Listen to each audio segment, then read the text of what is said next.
Not gonna lie, I've been looking forward to episode 19 ever since I saw the preview of it like 3-4 days before the episode dropped, right? Was hella looking forward to it. And again, just like with Eminence and Shadow, I apologize for getting this to y'all late, and on top of that being mad late with videos. But as of late, I've been in a omega creative funk. It's been really hard to be creative lately, and it's bogged me down, bro. I don't know if y'all could tell in my Gacha Yakuza reviews, but I'm getting back in the groove of things. I'm gonna try to get out at least a video every day, if not a short, but more so a video and potentially a short a day. So we're going with that. Back to the topic at hand. The Coliseum. I was wondering how Belle and Ryu were going to get through this. I sat back, I watched it a few times, right? Like I kept reviewing scenes, and the one that stuck out to me the most was legitimately the conversation that Belle and Ryu had before they even walked in there. It's like she was raising her own death flag, talking about make sure you apply your knowledge as wisdom. Right, apply the knowledge to any and every situation that you got, and I'm pretty sure you'll be okay. I was like, damn, bro, she is writing her death. It's insane. Like, why are you doing this to yourself? Why do you want to go out in this fashion? And it's like, I get it, right? She feels like she's done everything that she's needed to do, got revenge on the people that, set her familia up, even though we haven't killed Juggernaut, right? Like, that's the one that wiped out her familia. Even aside from that, she felt like this was what she deserved. And I hate that, bro. She deserves way better than that, man. Come on, man. You got all these allies out here now. You got Belle. You don't think we knew. You don't think we noticed. We noticed your feelings, right? We noticed what was going on. You feeling Belle, man. It's cool. You're just gonna be a part of the harem. You know what I'm saying? You might be the main one. If it was me, you would have been the main one. I'm noticing Omri is a fan of the Ryu Belle ship, right? I'm picking up what he putting down. So if this is what they gonna do, I'm with it, bro. Because it literally takes me to the title talking about, is it wrong to pick up girls in the dungeon? You know what I'm saying? Like, I feel like this is the most time he's spent one-on-one with somebody in a dungeon in a while. You know what I mean? And who better than Ryu? You feel me? This is legit. This is what I've always hoped for. Aside from like, Hestia and maybe Hephaestus, because I'm a Hephaestus shrimp. I love me some Hephaestus. But like, yeah, man, she was setting up her own death flags, and going into the Coliseum, I'm like, no.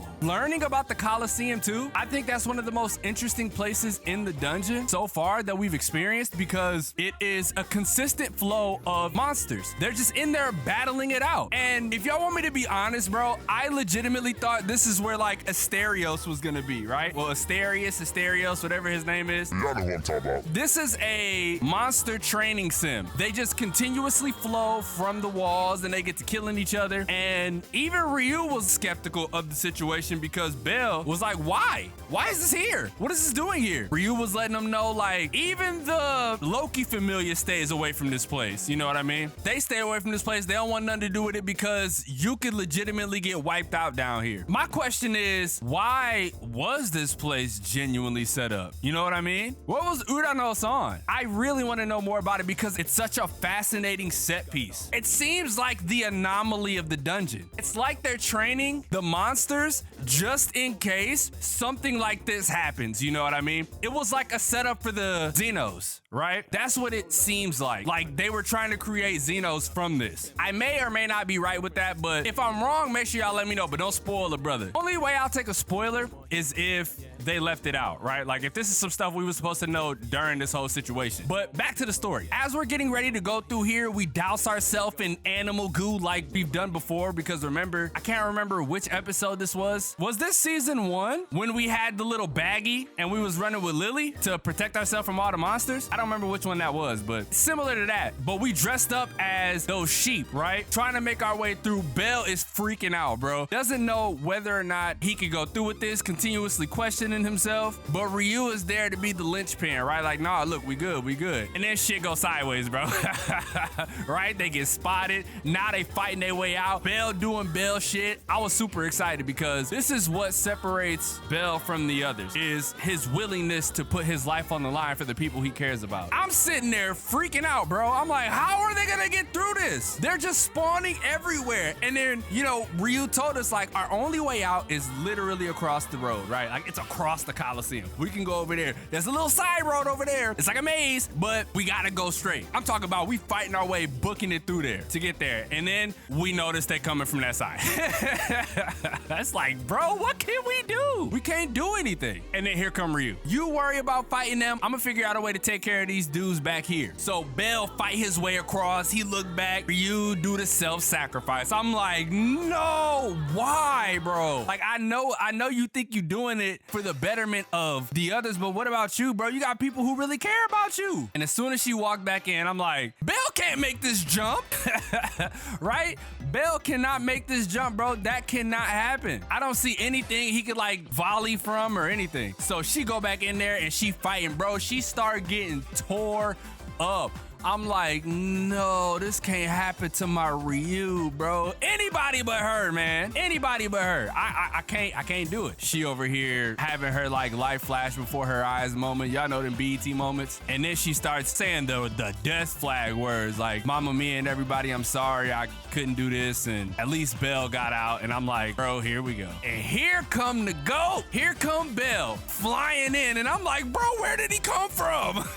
And then I was reminded of the maze path that Ryu talked about, and she starts thinking about it as well. She was pissed off though. She was mad Bell came back. I did this for you, blah, blah, blah, blah. And then the conversation between Ryu and Elise pops up. Like, what about the person who forces their ideals to become a reality? Elise is like, those are people that we call heroes. Bro, Bell is the Argonaut, man. This was meant to happen. And I'm talking about Bell going off, bro. This is a slippery slope of a situation, all right? Because now Ryu is fucked up. We not only got to fight the monsters that's in the Coliseum that's like near us for us to make an escape. Now we got to make it to the maze bridge. We do have hope. That is the Xenos, Wine and them, which by the way, I missed this episode when I was in my super funk. Seeing Wine again, I was like, damn, bro, this makes me happy because she did all this for Bell, right? Like they left, Bell got them all out into a place where they could feel comfortable, but now they came back because Fells filled them in on what's going on down in the dungeon. Super sick. I'm glad to see Wine and the crew back, but they might make it to us. And it's crazy. Speaking of that, everybody was confused when they saw him, right? Like the people who wasn't in on this shit, but they knew about the situation that was going down. I felt like that was dope because now they're gonna figure out like what's really going on. You know what I mean? That not all monsters are bad. There's some with intelligence and some that are meant to be here, you know? But yeah, hell of an episode. I love the score of DanMachi. I love the buildup of these moments. That's what's so good about the writing. You begin to question everything that led up to this. The payoff for the moment is always glorious in DanMachi. And regardless of what people say, bro, this series is fantastic. Anyway, leave a like if you enjoyed, subscribe if you're new. Make sure y'all let me know how y'all felt about this episode. Also, let me know your favorite moment as well. Like I said, mine was the triumphant return of Bell. I loved it. I'm a sucker for these type of things, you know what I mean? That type of stuff always, you know, it always gets me out of my seat, especially with this. This is like one of my favorite shows. It's been one of my favorite shows for like the last, what, it's been out like 10 years now? 7? It hasn't been 10 years? Make sure y'all also let me know about that in the comment section as well. I don't remember when the first season dropped. I was with it since then, regardless. Also, in the comments, best girl. Make sure y'all let me know who y'all best girl is. Like I said, I'm a Ryu stan, right? I'm a Ryu shrimp. It's never gonna change. With that being said, I know what it is, man. It's your boy DanMachi, and I will catch you guys in the next video.